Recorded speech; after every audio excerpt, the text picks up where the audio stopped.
இன்னைக்கு ஒரு சூப்பர் டேஸ்டியான செட்டிநாடு ஸ்பெஷல் ஸ்வீட் ரங்கோன் புட்டு தான் செஞ்சிருக்கேன். பார்க்கறதுக்கு ரவா கேசரி மாதிரி இருந்தாலும் டேஸ்ட் டோட்டலி டிஃப்ரெண்ட்டாக இருக்கும். இப்போ இந்த ரெசிபியை பண்ணுறதுக்கு சாஸ் பேனில் 1 கப் வெல்லம் 3 கப் தண்ணியை சேர்த்து வெல்லம் கரைஞ்சதும் தனியாக எடுத்து வச்சுக்கோங்க. இப்போ கடாயில் 2 டேபிள் ஸ்பூன் நெய் முந்திரியை சேர்த்து வறுத்து தனியாக எடுத்துக்கோங்க. இது கூடவே அரை மூடி துருவன தேங்காவை சேர்த்து வாசம் வர்ற வரைக்கும் வறுத்து தனியாக எடுத்து வச்சுக்கோங்க.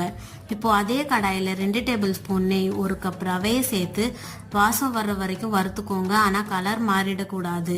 இப்போ இதில் கரைச்சி வச்ச வெல்லம் தண்ணியை ஃபுல்லாக சேர்த்து கைவிடாமல் மிக்ஸ் பண்ணிகிட்டே வந்தீங்கன்னா லைட்டாக திக்காக ஆரம்பிக்கும். இப்போ இதில் 1 டீஸ்பூன் ஏலக்காய் தூள் வறுத்து வச்ச தேங்காய் முந்திரியை சேர்த்து கைவிடாமல் மிக்ஸ் பண்ணிங்கன்னா சூப்பர் டேஸ்டி அண்ட் சிம்பிளான செட்டிநாடு ஸ்பெஷல் ஸ்வீட் ரங்கோன் புட்டு ரெடி ஆகிடும். நீங்களும் இந்த ரெசிபியை ட்ரை பண்ணி பாருங்கள்.